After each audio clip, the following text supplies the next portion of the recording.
A centralidade primacial da Índia nos Lusíadas é ponto pacífico indiscutível e já bastante repisado ao longo dos séculos. Não se pode, porém, dizer o mesmo quanto à importância crucial da incidência metafórica da Índia na estrutura semântica do poema, nem quanto ao amplo e prodigioso conjunto de aspectos que compõem essa incidência. Por outro lado, muito embora o contexto histórico que envolve a Índia nos Lusíadas tenha sido bastante explorado, seja aquele ao qual remete o enunciado, o tempo da viagem descobridora, ou aquele ao qual remete a enunciação, o tempo da escrita do poema, também é verdade que certos factos, com seus pormenores e suas respectivas implicações, no que concerne à gênese e à semântica do poema, permaneceram e, de certo modo, ainda permanecem à sombra no conjunto geral dos estudos camonianos. A tais relevantes temas, entre outros de igual relevância, já ao longo de 5 décadas tenho dedicado os meus estudos sobre os Lusíadas, que desde sempre se têm centrado na sua leitura, não simplesmente como narrativa histórica rimada e metrificada, mas na sua observação analítica enquanto poema, ou seja, como objeto da poética, mediante análise semântica, tal como reclamava Jorge de Sena a partir de 1948. Nesta breve comunicação, abordarei de modo sucinto os 2 referidos tópicos, visando resumir de qual modo e por quais expedientes a Índia ocupa lugar central nos Lusíadas, enquanto metáfora e enquanto experiência histórica e biográfica, presente, portanto, no texto assim como no contexto dos Lusíadas. Primeiro item, a Índia metafórica. É vastíssima como salta aos olhos do estudioso dos Lusíadas a incidência de sintagmas, perífrases e metáforas alusivos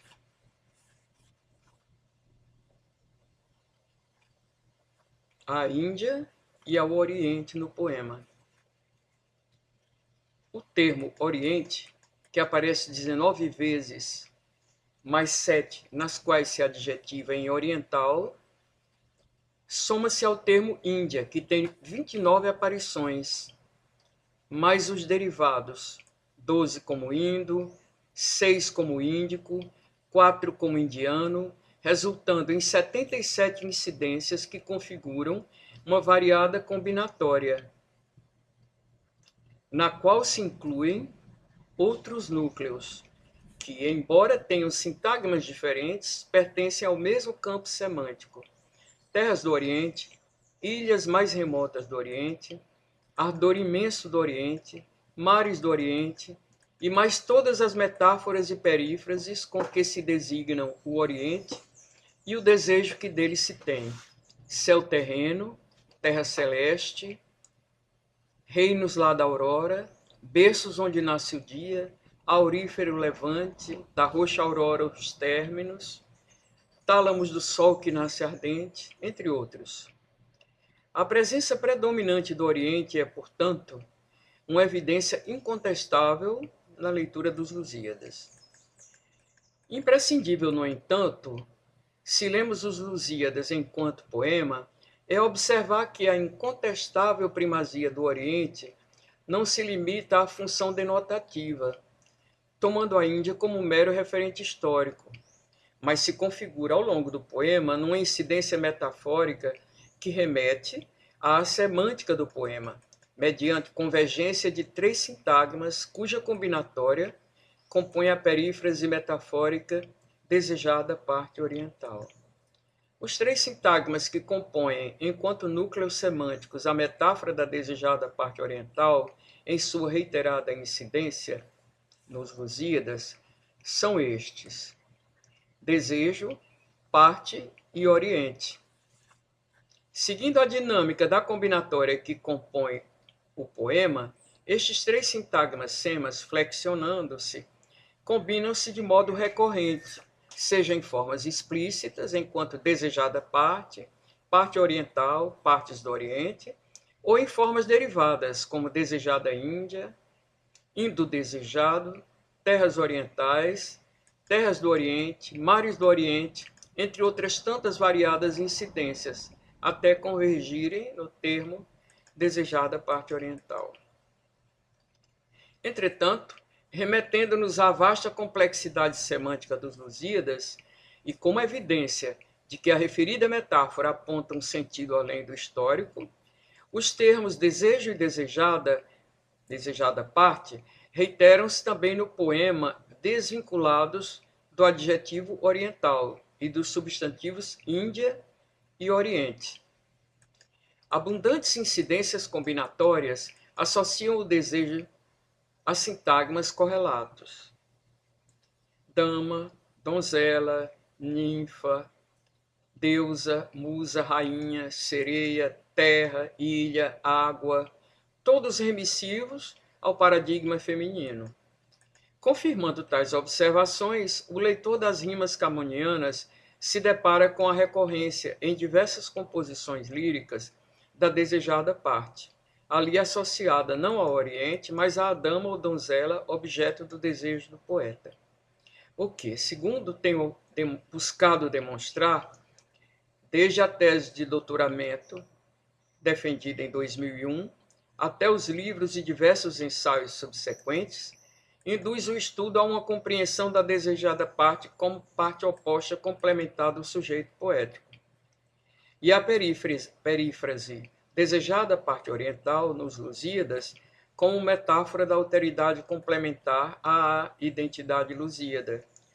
também objeto do desejo, tanto dos personagens da narrativa quanto do autor do poema, como suportes confirmativos de tais ilações. Invoquei o conceito do correlativo objetivo, enunciado por Eliot no ensaio Hamlet, e a figura da ânima veiculada por Jung em seus diversos estudos como parte feminina da psique. Seria impossível aqui, numa breve comunicação, abordar os desdobramentos implicativos dessas incidências ao longo dos 10 cantos dos Lusíadas. Demonstrar, por exemplo, por quais expedientes o sintagma parte manifesta sua densa complexidade, ora surgindo como substantivo parte, que remete ao produto de uma divisão, ora como formas verbais, partiu, apartando, que indicam a divisão ou separação, ora como ambivalente sintagma partida, que se pode ter por substantivo remissivo à ida e separação, ou por adjetivo remissivo à divisão. Todas as incidências, porém, convergindo no mesmo sentido semântico, o de uma incompletude em demanda da integridade, carência da qual irrompe o desejo como núcleo semântico fundamental do poema. Mas mais impossível seria aqui desdobrar as incidências com que os núcleos Oriente e, sobretudo, desejo impregnam a semântica dos Lusíadas. Para que se tenha uma ideia de tal extensiva complexidade, apenas a associação do desejo ao sintagma água implicou a inclusão de um capítulo na referida tese, depois retomada nos 2 livros, O Canto Molhado, publicado em 2008, e No Reino da Água, o Rei do Vinho, publicado em 2013. Quanto à parte, já seria suficiente enquanto amostra emblemática o verso inicial do soneto célebre, Alma minha gentil que te partiste, cuja análise, por mim empreendida nos referidos estudos, evidencia de que modo prodigioso o sentido ali se difunde numa dupla e convergente ambiguidade. A alma gentil, enquanto amada real, objeto do desejo do poeta, se partiu, se foi, desapareceu. E a alma do próprio poeta partiu-se, dividiu-se em 2 partes. E quanto ao Oriente, se não podemos aqui listar as numerosas incidências em que se expressa o seu desejo por motivo da viagem e do poema, seria bastante lembrar os versos nos quais a atração se define com clareza. Mas eu sou da forte Europa belicosa, busco as terras da Índia tão famosa, e se constitui na própria lusitana identidade. Os portugueses somos do Ocidente, íamos buscando as terras do Oriente. E diversas outras manifestações, irradiações, associações e correlações desta metáfora poderíamos citar, exemplificativas da complexidade semântica e da unidade estrutural subjacente aos episódios que se sucedem na horizontal narrativa dos Lusíadas, pois a compreensão da metáfora da desejada parte oriental não se restringe à evidência da relevância do Oriente e da Índia no poema. Ela nos leva a compreender, por exemplo, a vinculação semântica da linda Inês, pálida donzela, fraca dama delicada, às ninfas audazes que nos dois últimos cantos convertem os nautas em objeto do desejo, na ilha flutuante materializada por Vênus. Analogamente, tais ninfas coribantes, sequazes do gentil antigo rito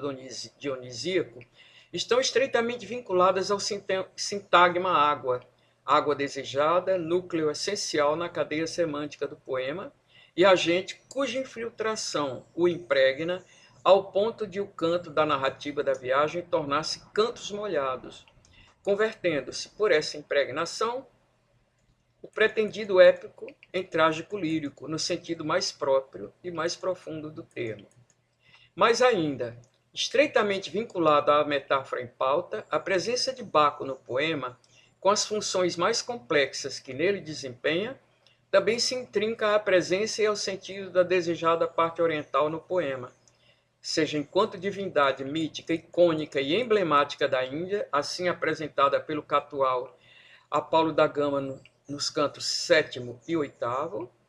seja como alter ego do poeta, enquanto herói exilado, objeto de perseguição e portador de justa indignação. Mas nos poderíamos estender neste primeiro item, se o tempo permitisse e a brevidade não fosse imprescindível. Poderíamos, por exemplo, discorrer sobre a curiosa e implicativa conexão do substantivo parte, enquanto termo da metáfora desejada parte oriental, com outro substantivo, apartamento, e o adjetivo apartado, alusivos ambos à partida de Camões para a Índia, e ambos significando divisão, separação, que nesse caso já não remete apenas ao plano metafórico, mas salta ao plano da vida em duas etapas, a experiência de exclusão do poeta expatriado e a Índia por ele experimentada, tópicos que constituem os núcleos do segundo item desta incursão. Segundo item, a Índia experimentada. Certamente mais desafiador que expor em termos sucintos a presença relevante da Índia e do Oriente enquanto metáfora na semântica dos Lusíadas, seja resumir satisfatoriamente a relevância da Índia enquanto vivência, ou seja, a experiência do exílio de Camões, no que concerne à gênese, ao motivo, ao propósito e ao sentido do poema. Trata-se de um tema vastíssimo que, situado na interface de texto, contexto e intertexto, implica o estudo de 3 tópicos: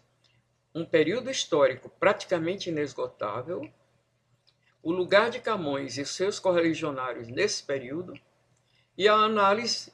das relações entre vida e obra na composição das obras poéticas. Digamos de início, não faz mal o camonismo quando busca o chão material, a história concreta de que irrompeu os Lusíadas, pois, evidentemente, os Lusíadas não brotou num vácuo in abstracto. E ao dizer história concreta de que irrompeu o poema, obviamente não me refiro à viagem descobridora que é o tema da obra, ao longo dos séculos fartamente esquadrinhada, e sim à circunstância na qual o poema se fez, e que o motivou a veicular, no fio narrativo da viagem descobridora do Gama, o fio semântico da experiência vivida pelo próprio poeta. Ou seja, discernir no poema não apenas o óbvio enunciado, mas também a menos óbvia enunciação, o que reclama uma investigação não propriamente da biografia do poeta, mas sim dos factos biográficos vinculados à gênese, ao propósito e ao sentido do poema, definidos a partir dos episódios que determinaram a prisão em Lisboa, seguidos do desterro e da estadia, prolongada por quase 17 anos, no Extremo Oriente. E tal investigação deverá, à partida, vencer duas objeções: a dos que, apegados à função meramente conotativa do poético, dizem ser desnecessário ir à vida do poeta e suficiente ater-se à sua obra,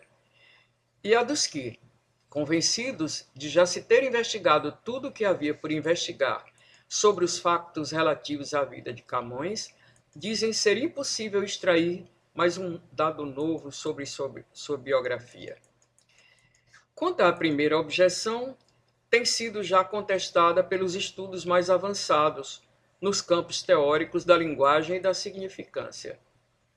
Tendo Benveniste estabelecido claramente a distinção entre linguagem como sistema de signos e linguagem como exercício praticado por um indivíduo, estudos diversos demonstram que o processo da significância abrange os campos da linguística, da semântica e hermenêutica, da psicanálise e filosofia, questionando por isso a exterioridade do sujeito no discurso, sobretudo no discurso poético. E se assim é, para o texto em geral, muito mais o será para um poema que, como os Lusíadas, tem na autorreferência um dos determinantes de sua singularidade. A segunda objeção, alegando insuficiência de provas documentais necessárias à construção da biografia, desencoraja os interessados no assunto, atitude da qual são exemplo paradigmático as considerações estabelecidas por Hernani Cidade no primeiro capítulo do seu Luís de Camões, o Lírico, no qual se atribui a sombra que paira sobre a biografia do poeta a circunstância de não ser ele um personagem de relevo social, objeto de maior atenção pelos biógrafos e cronistas, sendo, porém, esse fato verdadeiro relativizado embora por biografias como as de Faria Souza e Severino de Faria, não é menos verdadeiro que já esse facto em si diz da biografia enquanto dado relevante, ou mesmo determinante, na composição de sua obra, e especificamente dos Lusíadas. Cabendo, então, não buscar novos factos, mas, inquirindo os factos conhecidos sob nova perspectiva, indagar o que se passou com a circunstância de Camões, e, analogamente, a qual contexto remete os Lusíadas. Pois o que aqui interessa é refletir sobre certos tópicos biográficos, enquanto dados de uma circunstância que motivou o poeta a escrever os Lusíadas e determinou o sentido desse poema. E um desses motivos, parece-me o mais decisivo, que lhe deu ânimo persistente necessário à elaboração e conclusão do poema, foi sua exclusão e marginalização, o injusto mando executado que o expatriou para a Índia, depois de o ter abatido em Lisboa com alguns meses de vergonhoso e, quiçá injusto, encarceramento. É necessário, portanto, investigar o exílio de Camões, desde sua condenação, prisão e desterro até sua estadia na Índia, enquanto experiência concreta motivadora da composição e determinante do sentido dos Lusíadas. Pertinente e necessário é insistir neste ponto. A exclusão e o exílio constituem o desafio que motiva o poeta à composição de um poema que se constituirá como resposta à provocação, porque, embora fosse a geração de Camões instigada desde os humanistas a compor um canto encomiástico às descobertas dos navegantes portugueses, os Lusíadas, se motivado apenas por esse apelo, teria resultado em epopeia, certamente de alto valor, mas não no poema sui generis em que resultou, desconcertante, refratário às análises convencionais, ao mesmo tempo sinfonia e requiem, como o definiu Eduardo Lourenço, ou seja, épico na superfície, trágico-lírico na profundidade. Tenha-se, então, por ponto pacífico que a experiência do exílio na outra parte do mundo confere aos Lusíadas sua maior complexidade e singularidade. Digamos, portanto, No que concerne à importância da Índia experimentada por Camões nos Lusíadas, dois aspectos se destacam. No primeiro momento, o exílio enquanto gerador do conteúdo afetivo e impulsionador do sentimento trágico-lírico que impregna o poema. E no segundo, a estadia de 2 décadas no Oriente, entre contemporâneos portugueses que, com ele, partilhavam a dissidência ideológica expressa no poema por meio do complexo mítico que apresenta o canto dos Lusíadas não como simplesmente dos portugueses, mas como dos portugueses específicos que, lançados à aventura oceânica, devolviam ao reino o saber feito dessa pioneira e extraordinária experiência. Quanto ao primeiro momento, está intimamente ligado à indagação que serve de ponto de partida à vertente camonista inaugurada por Jorge de Sena e Antônio José Saraiva, cujos estudos, retirando os véus que cobriam a efígie impenetrável do poeta autor do épico encomiástico dos Barões Assinalados, revelaram nessa desapropriação um poeta que Sena chamou Camões diferente, e Saraiva apresentou como um Camões marginal. Nisso foi pioneiro o Luís de Camões fabuloso e verdadeiro de Aquilino Ribeiro, que, segundo Saraiva, pela primeira vez sustenta a tese do Camões plebeu, e mais que plebeu, marginal, um pária, sem clã, sem proteções, sem respeitabilidade social.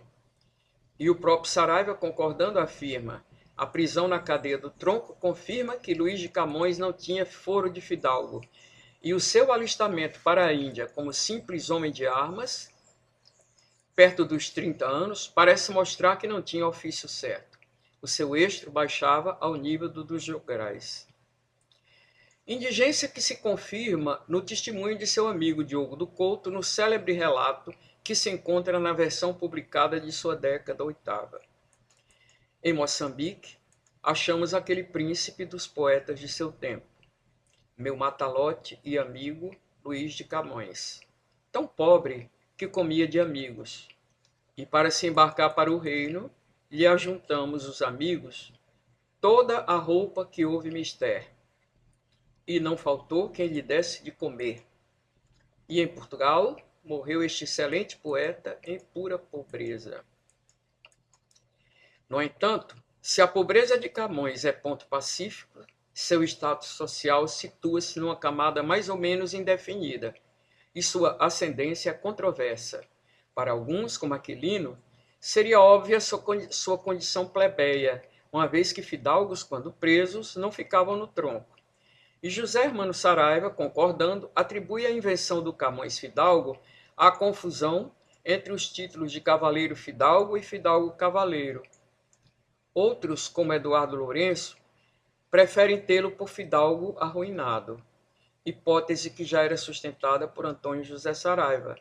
que, no entanto, parece considerar, ante a evidência da prisão no tronco, já perdido seu foro de fidalguia. A marginalidade de Camões é, aliás, afirmada pelo próprio Hernani Cidade, quando sugere ter sido intencional o silêncio que lhe devotaram os homens de letras da corte. O que já afirmara Aquilino, no referido ensaio. Camões não é uma única vez mencionado pelos confrades em letras, a não ser depois de morto, quando a celebridade começava a alumiar a sua tumba rasa. Só há uma razão para terem ignorado Camões, terem-no na conta de um pária, indigno de entrar na confraria literária, toda ela povoada de gente respeitável. Fim de citação. Essa diferença e marginalidade, extraídas na investigação de sua vida pela nova vertente crítica e refletidas em sua poética, também se aplicam ao inquérito sobre a circunstância que o teria motivado a compor os Lusíadas. Nesse inquérito, vozes se afirmam, atribuindo seu degredo ao temperamento irascível, o gênio terrível que lhe é imputado por Couto, o que o levaria a meter-se em arruaças e conflitos. Entretanto, observando-se mais de perto as escaramuças do período, vê-se que na versão oficial dos fatos, a história talvez não tenha sido bem contada. e a verdade esteja um tanto longe do que se alega na carta de perdão do rei, cujo original pude ler, com a tinta borrada e letra esgarranchada na Torre do Tombo. Maior crédito devendo ser dado nessa pendenga entre rei e poeta àquele cujo legado até hoje ocupa as mentes, muito para além da Península Lusíada. E eis o que diz o poeta na carta escrita de Lisboa a um seu amigo, em que lhe dá novas da cidade. Cito: Sabereis que eu ando não de paz, mas de guerra, Lausdeo. E porque o ladrar sem morder nessa terra é como bucha de papel que dá grande estouro e não leva pelouro, grandes mãos de ferro, capuzes de lâminas, massas de Hércules e golpes de Amadis, tudo contra o pobre Camões. Vosso comboço Denis Boto foi espancado nesse rocio uma boca da noite, e não se sabe de onde veio esse desastre, mais que quanto os homens alcançam com sua lança, e mais se há de passar. E para que este senhor não cuidasse que era só nos peregrinos em Jerusalém, lhe fez companhia daí a uns dias Gaspar Borges Corte Real, à porta de Peruvaz. Dizem que com um pau o sacudiram como oliveira. Dizem que é passado nesta terra um mandado para prenderem uns 18 de nós. E porque nessas pressas grandes, sem vós não somos nada, sabei que deste rol vós sois o primeiro, como sempre fostes em tudo. Fim de citação. Dizem que é passado nesta terra um mandado para prenderem uns 18 de nós. Convém atentar no pronome nós, que remete a um ente coletivo, sugerindo, no mínimo, um grupo de amigos. E se o que diz o poeta nesses trechos permitir à investigação ir além de simples badernas de beberrões desordeiros, para identificar nesses confrontos algum mais sério motivo para as disputas, então não será descabido sugerir, ao menos como hipótese, que já na corte se manifestasse uma dissidência de cunho talvez não apenas social, e sim também ideológico, mas mais bem definida na estadia da Índia, então chamada Refúgio de Infelizes. A ser isso possível verdade, investigar os factos que levaram à prisão e à deportação permite a hipótese de uma dissidência esboçada em Lisboa e configurada na Índia, que seria, assim, lugar real de uma experiência vivida, refúgio de exilados, dissidentes excluídos,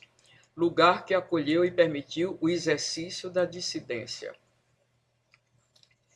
O que aqui interessa, portanto, não é simplesmente que Camões fosse um reres escudeiro ou um fidalgo empobrecido,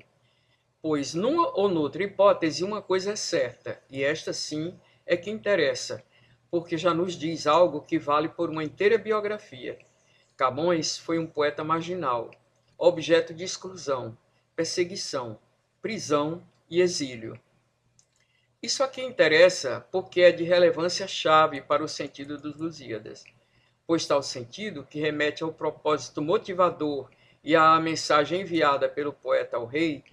aponta-nos um poeta que, exilado, ao chegar à Índia, ali encontra outra pleiade de exilados, os quais, embora pertencentes a diversos estratos sociais e exilados por razões diversas,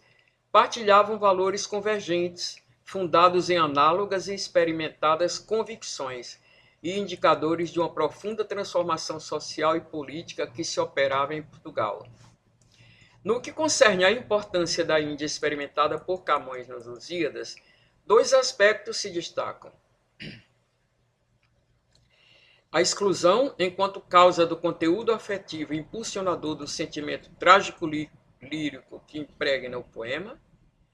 e a estadia de 2 décadas no Oriente entre contemporâneos portugueses que com ele partilhavam a dissidência ideológica expressa no poema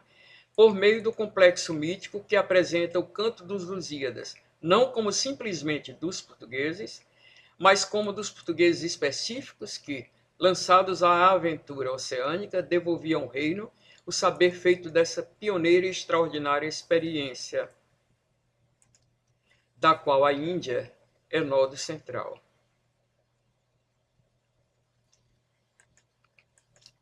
O que aqui propriamente interessa, portanto, não é que Camões fosse um reles escudeiro ou um fidalgo empobrecido, um poeta marginal, objeto de exclusão, perseguição, prisão e exílio. O que aqui interessa, porque é de relevância chave para o sentido dos Lusíadas, é que o poeta, exilado nos Antípodas, ali encontra, além de outra civilização, outra cultura, compatriotas que, embora pertencentes a diversos estratos sociais e exilados em circunstâncias diversas, partilhavam valores convergentes, fundados em análogas e experimentadas convicções, convívios, ideias e convicções que se constituem em propósito motivador e conteúdo da mensagem enviada pelo poeta nos Lusíadas ao rei e à corte. Porque os Lusíadas, mais que um canto épico sobre o passado, é uma mensagem ao presente, mensagem do poeta ao rei, como demonstrou Antônio José Saraiva. E mais inverídico seria pretender que não haja documentação suficiente para uma investigação sobre a estadia de Camões na Índia e no Oriente.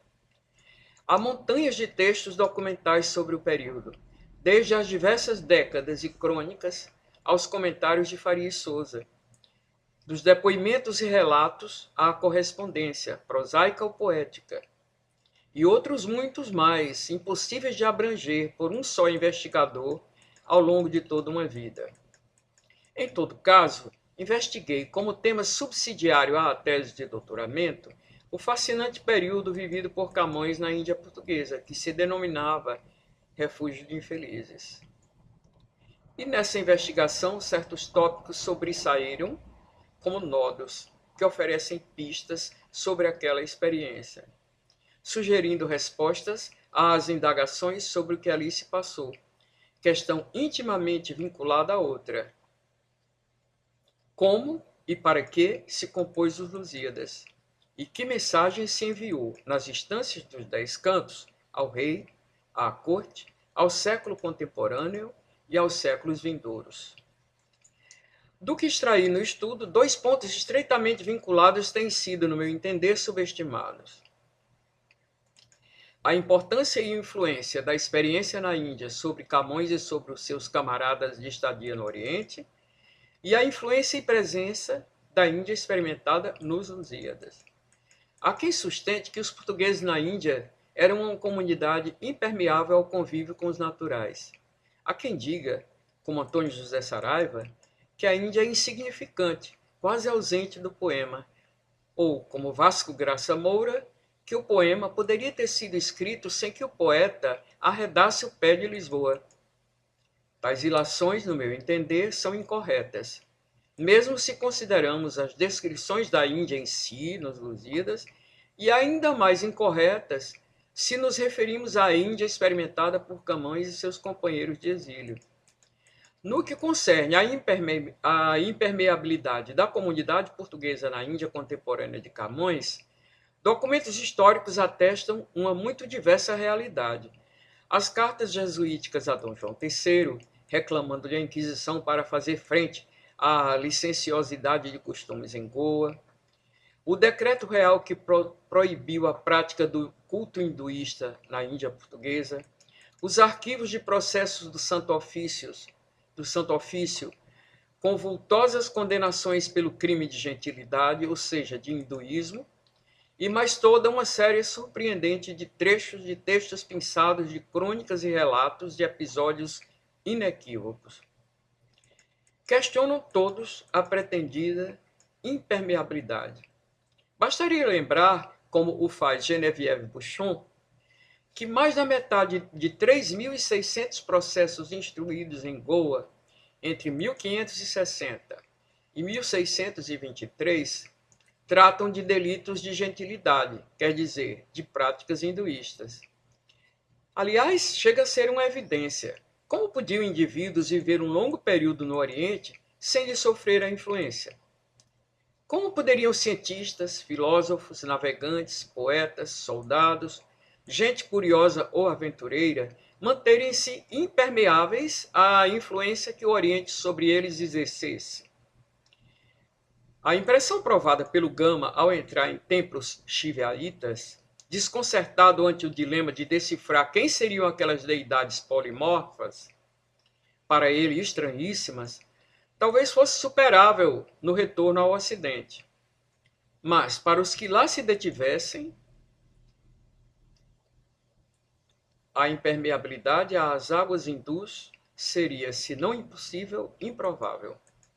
Seria bastante ler O Soldado Prático, de Diogo do Couto, e os colóquios dos Símplices e Drogas da Índia, de Garcia da Horta, para perceber que, pelo contrário, houve permeabilidade e, em não poucos casos, permeabilidade desejada. E perceber ainda mais que houve identificação grupal dos portugueses cujo destino fora atado para sempre ao da Índia portuguesa.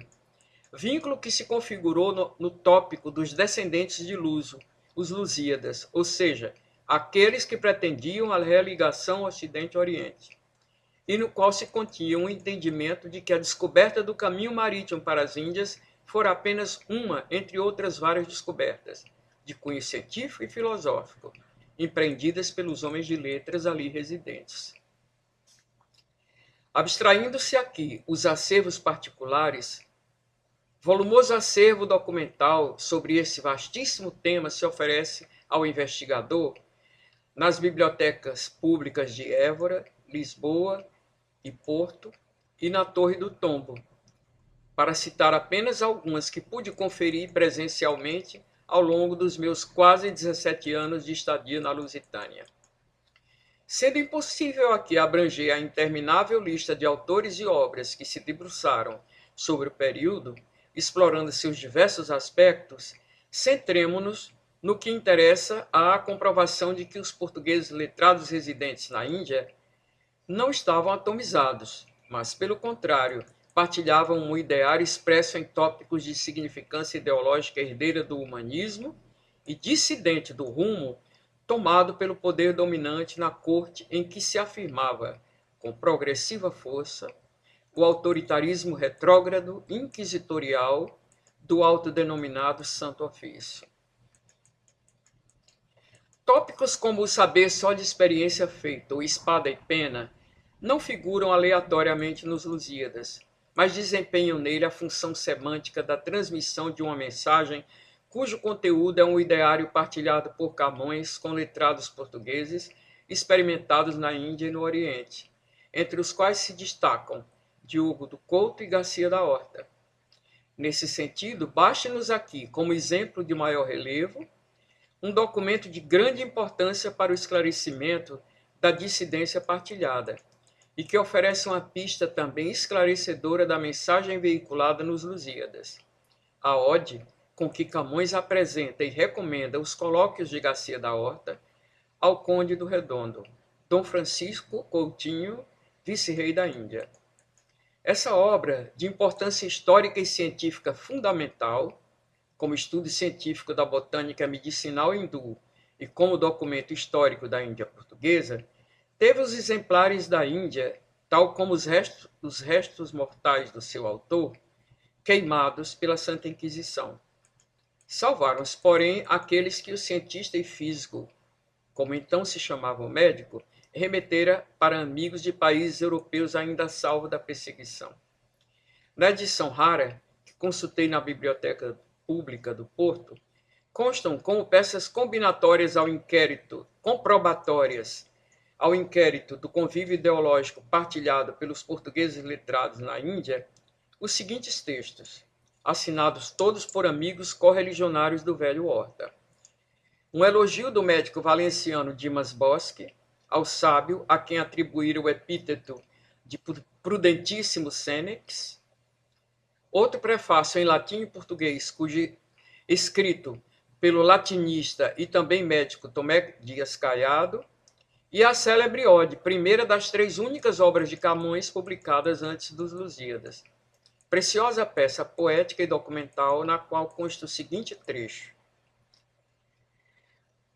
Favorecei a antiga ciência,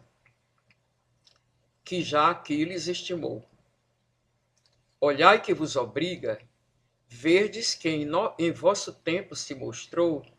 o fruto daquela horta onde florescem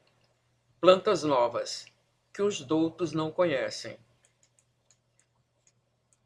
Olhai que em vossos anos produz uma horta insigne várias ervas nos campos lusitanos, as quais aquelas doutas e protervas, Medeia e Circe, nunca conheceram. E vede carregado danos, letras e longa experiência, um velho que, ensinado das gangéticas musas na ciência ou da líria sutil e arte silvestre, vence o velho Quiron de Aquiles mestre. Note-se aqui, ao primeiro olhar, a associação do termo horta alusivo à botânica ao nome do velho Horta, na qual se depreende um procedimento poético que denuncia um convívio mais próximo do poeta com o cientista. Se enveredássemos pelo campo da história, poderíamos lembrar que a leitura desse trecho, à luz da informação do Conde de Ficalho, leva à pista segundo a qual Camões conhecia a propriedade do velho Horta na ilha de Bombaim, que lhe fora doada por Dom João de Castro, onde havia uma horta de fato insigne e um admirável pomar, como também informam os autores que investigaram sua vida. E não só, mostra também que o poeta partilhava com o físico o interesse pelo cultivo da botânica hindu e pelo aprendizado de sua medicina. Há, no entanto, mais que isso, fazendo convergirem dois suportes auxiliares da pesquisa, o instrumental teórico da análise semântica e a observação dos fatos históricos, poderíamos explorar a transmissão do conteúdo cifrado na linguagem mítica, expediente característico de toda a poética camoniana, aqui servindo de veículo à mensagem cifrada de um poeta letrado sobre um cientista letrado a um letrado representante do poder. Nesse tópico, a observação do texto já nos levaria mais longe. O convívio que nele se depreende entre Camões e Horta é metaforicamente sugerido quando, falando dos dons curativos de Aquiles, diz que tais artes aprendeu do semiviro mestre e douto velho. Ora, se, como é sabido, há uma identificação de Camões com a figura de Aquiles, expressa, por exemplo, na carta que escreve da Índia, aqui a identificação envolve a pessoa do físico Horta, sugerindo um convívio e algum aprendizado do poeta com o douto velho, na seguinte relação. Aquiles está para Quiron, assim como Camões para Garcia da Horta. E, assim sendo, a vinculação semântica aqui se faz pela convergência simétrica de Quiron e Horta nos quatro sintagmas, velho, Quiron, Aquiles e mestre, aos quais se acrescenta como quinto oculto sintagma Camões, o próprio autor da ode, amigo e certamente aprendiz do velho mestre,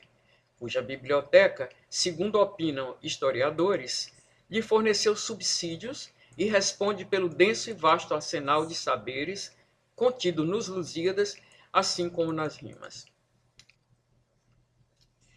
A associação desta ode aos Lusíadas permite iluminar não apenas o convívio de dois grandes intelectos do Renascimento português no Oriente, mas também as ideias veiculadas nas metaforizações, nas configurações míticas e na criação das personagens do poema, revelando tais ideias como parte de um ideário partilhado por Camões com vultos do seu tempo, e também como fatores determinantes da gênese e do sentido dos Lusíadas. Por meio do recurso à linguagem cifrada na metáfora mítica, método que lhe é próprio e recorrente, o poeta aqui, veiculando o topos do saber derivado da experiência, só de experiência feito, apresenta o seu amigo cientista, salientando a importância da sua contribuição prática e teórica à medicina ocidental, a partir da observação e experimentação da botânica e medicina hindus. Descoberta pioneira, correlata à aventura descobridora dos mares nunca dantes navegados. Permitamo-nos, entretanto, avançar um pouco mais, atentando ao uso dos termos que aproximam o velho cientista àquele velho que nos Lusíadas, e rompendo ao fim do canto quarto, é indevidamente chamado pela tradição crítica velho do Restelo. A descrição mítico-metafórica de Horta, douto velho ensinado das gangéticas musas e também carregado danos, letras e longa experiência, remete-nos ao trecho cuja mais notória estranheza desconcertou a tradição crítica e desafiou os estudiosos dos Lusíadas, instaurando na linha do discurso encomiástico o locus de uma dissonância que, curiosamente, difundiu-se ainda mais que a aparição do Adamastor, ou mesmo os discursos admoestantes do poeta, convergindo os autores em admitir a evidência de que o velho contradiz os valores épicos do canto. Permitamo-nos também indagar: como é possível que, ao longo dos séculos, não tivesse a crítica camoniana reparado na semelhança entre este velho e o outro, que ao fim do quarto canto aparece com voz pesada e saber só de experiências feitas? Algumas associações se estabeleceram entre a filosofia do velho e a dos humanistas, mas, ao que me consta, até minha defesa de tese em 2001, ninguém ainda o havia identificado com o velho Garcia da Horta. Houve quem o associasse a Sileno, o tutor de Baco, velho sátiro em quem se conjugou as figuras do sábio experiente e do rude beberrão, em quem se conjugam. Houve quem o associasse a Sileno, o tutor de Baco, velho sátiro em quem se conjugam as figuras do sábio experiente e do rude beberrão, convergência de sabedoria e selvageria, da qual se poderia inferir que Sileno estaria para Baco, assim como Garcia da Horta estaria para Camões. Tese que postulei e reiterei nos meus estudos, mas cuja complexa extensão aqui evito, porque levaria o ensaio muito além das suas permitidas proporções. Aqui o que importa é lembrar que, no consenso geral, o velho, sendo pura ficção imaginária, com o esperto peito, a voz pesada e o saber só de experiência feito, passou como vulto clandestino que escondia um velho real, carregado de anos, letras e longa experiência, instruído pelas musas gangéticas, ou seja, pela sabedoria hindu, que não é outro senão Garcia da Horta. Mas a qual razão se deve atribuir esse ponto cego da tradição crítica, talvez também despercebido, pela nova crítica inaugurada por Jorge Sena? Seria mais correto indagar a quais razões. A primeira e mais óbvia seria talvez a dissociação crítica entre as áreas da história e da poética. Há, porém, pelo menos outras duas causas mais determinantes. A primeira seria o pormenor, esse notado, de o velho não ter sido identificado pelo nome histórico, ao contrário do que sucede a Linda Inês, que logo se confundiu com Inês de Castro, ou mesmo com o nome mítico, como se dá com o Adamastor. Quanto à segunda causa, convergindo com a primeira, seria a perífrase com a qual se designa o velho como alguém que estava em determinado lugar e situação, um velho que ficava nas praias entre a gente. Daí se deduziu que se tratasse de um velho imaginário e anônimo que se encontrava no Restelo por ocasião da partida das naus, que se narrava no trecho em que ele aparece. Cabe indagar até que ponto seria pertinente essa dedução. Num ensaio publicado em 2010 na Revista Brasileira da Academia Brasileira de Letras, intitulado O Velho que Não é do Restelo, Presença Subliminar de Garcia da Horta nos Lusíadas, questionei as duas concepções: que o velho fosse um personagem imaginário e que fosse do Restelo, e busquei demonstrar que, sendo credível a informação do conde de Ficalho, quem andava nas praias entre a gente era o velho Horta, e não no Restelo, mas em praias hindus, por ser esse um hábito do sábio conhecido como o homem que se misturava com as gentes nativas, curioso que era dos costumes orientais, como informa, entre outros, Augusto da Silva Carvalho. Cito: quando todos os europeus desprezavam o convívio com os indígenas, tanto mais quanto mais altos estavam, e o protegido e médico de Martim Afonso de Souza podia considerar-se como pessoa de elevada hierarquia, Horta, despido de vaidades, vagueava como um humilde passeante e, notando tudo que merecia registro, ligava conversa com a gente do povo, com os lojistas, sem atender à sua baixa condição. Não se envergonhava de tratar um baniane por seu amigo e de uns e de outros coligia as informações preciosas que o haviam de guiar nas pesquisas e notas. Fim de citação. É verdade que Antônio José Saraiva identificou o impropério do velho descontente como expressão das convicções do próprio Camões. E está certo Saraiva quando afirma, cito: a incoerência entre a fala do velho e o tema dos Lusíadas existe. Camões inventou esta personagem para emitir certas sentenças, para afirmar certa ideologia, característica da sua formação humanista. O velho do Restelo é o próprio Camões erguendo-se acima do encadeamento histórico e medindo, à luz dos valores do humanismo europeu, os acontecimentos de que se faz cantor. Um ajuste, contudo, seria necessário a essa afirmação. O de que a admoestação do velho não é exclusivamente a de Camões, mas sim a dos que com ele partilhavam o novo saber da experiência e a ideologia dissidente, da qual o velho seria, no canto quarto, como nos colóquios, máxima expressão. Penso que um estudo comparativo dos dois textos, a Ode e o Episódio do Velho, poderá iluminar aspectos obscuros daquilo que foi a Índia portuguesa, o convívio de mentes que lá se desenvolveu e a implicação desse convívio no propósito dos Lusíadas. Muito ainda se terá por descobrir sobre uma praxe e um projeto vivido naquele refúgio, enquanto a Inquisição não o desmantelou. Praxis e projeto que, partilhados por Camões com seus correligionários, avançava a herança das contribuições prestadas pelos maiores humanistas, alvo então da perseguição inquisitorial. É o que, aliás, sugere Teófilo Braga.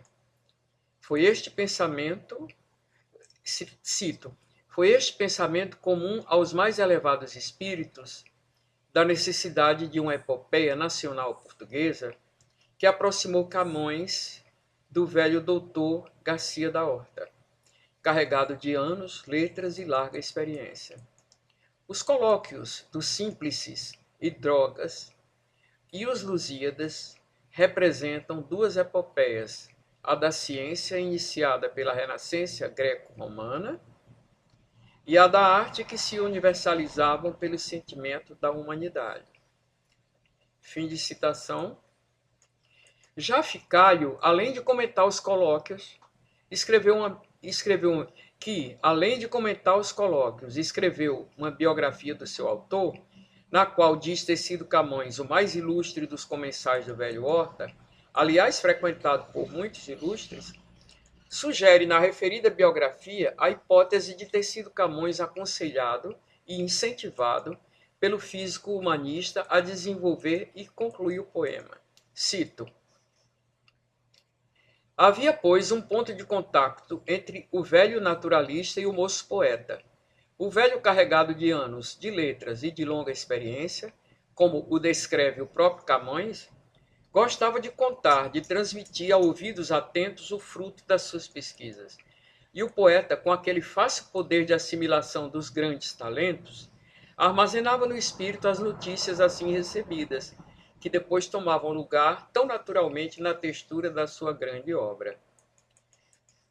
Sendo isso verdade, entende-se com clareza fulgurante o porquê de ter o poeta dado ao velho descontente o lugar destacado, enquanto discurso dissidente, conclusivo do canto quarto, lugar paradigmático que nos outros cantos é reservada aos discursos lastimosos com que o próprio poeta expressa o seu pessoal descontentamento, assim como se entende por que o manteve em anonimato, nomeando com perífrases e locuções adjetivas. O velho de aspecto venerando, esperto peito e voz carregada, seria um ponto de intersecção em que o presente, tempo da enunciação, intercepta o passado, tempo do enunciado, podendo-se mesmo aqui entender o segundo como pretexto para o primeiro, o Gama e os heróis portugueses como pretexto para Camões e os correligionários Lusíadas. E, se assim for, as escaramuças do Rocio e adjacências teriam sido adulterações grotescas de um conflito ideológico mais profundo, coisa que, aliás, foi bem intuída e sugerida pelo Pessoa, enquanto supra Camões, em seus mitemas, expostos em vários textos poéticos e ensaísticos. Já concluindo, penso ser oportuno avançar ainda um pouco mais, apenas sugerindo, en passant, outro aspecto do tema em que se aprofunda a percepção da presença relevante da Índia experimentada como fator determinante da gênese e do sentido dos Lusíadas. Uma incidência na qual ainda menos se atentou, talvez por vincular o campo da referência histórica ao da conotação semântica. Se damos seguimento à observação do campo semântico, que tem por centro a figura do velho sábio, experiente e descontente, somos surpreendidos pela percepção de algo prodigioso. Nessa aproximação, os sintagmas semas que vinculam, no mesmo paradigma, Camões e Horta, são percebidos no seu maior e mais profundo alcance como pertença de um campo semântico no qual também se alinham, entre outras figurações, as de destacados personagens, cujas aparições compõem um dos campos semânticos centrais na constituição do sentido dos Lusíadas. O sintagma sema que os vincula, remetendo-os a um paradigma único, tem por núcleo principal o substantivo velho, associado ao adjetivo venerando. Alinhando-se os sintagmas semas num eixo que se vai condensando ao longo da narrativa mediante incidências recorrentes e progressivas do sintagma velho, vê-se configurar-se o eixo com maior nitidez no episódio do canto quarto, em que, numa aparição onírica, os dois velhos, de aspecto ainda que agreste venerando, personificações dos rios Ganges e Indo, no sonho que consta ter sido facto verdadeiro, intimam Dom Manuel a vir à Índia. Nos versos de sentido ambivalente, te avisamos que é tempo que já mandes a receber de nós tributos grandes. E depois que o velho de aspecto venerando encerra o canto quarto, figuras coadjuvantes comparecem, como a do Adamastor no canto quinto e a de Tritão no canto sexto, alinhadas ao eixo paradigmático por outros sintagmas que, correlatos ao adjetivo agreste, atribuídos aos velhos rios sagrados, remetem todos ao conteúdo semântico da vida selvagem e livre, própria dos tempos antigos, que Camões, no poema, designa com o termo lusitana antiga liberdade. Mas a recorrência do sintagma sema velho venerando se concluirá em incidência reveladora nos cantos sétimo e oitavo, na figura emblemática de um velho branco aspecto venerando, que outro não é senão Luso, o filho de Baco, apresentado por Paulo da Gama ao Catual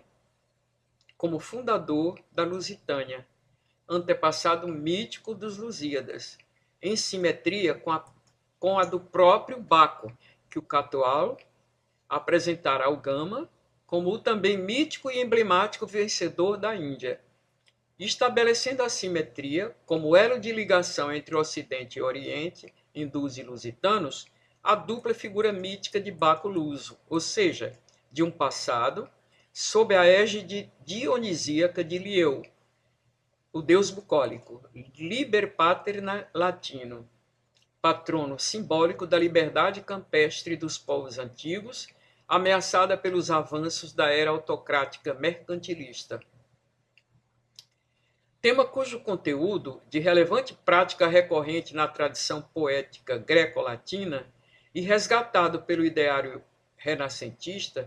nos faz aqui lembrar a recomendação dada por Angelo Poliziano aos portugueses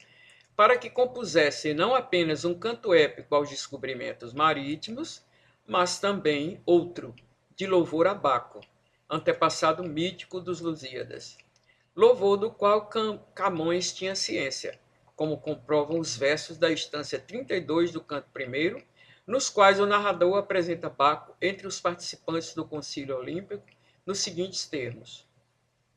e nunca lhe tirou fortuna ou caso, por vencedor da Índia ser cantado, por quantos bebem a água de Parnaso. Ou seja, a reverência ao Deus da era por quantos praticam a arte poética.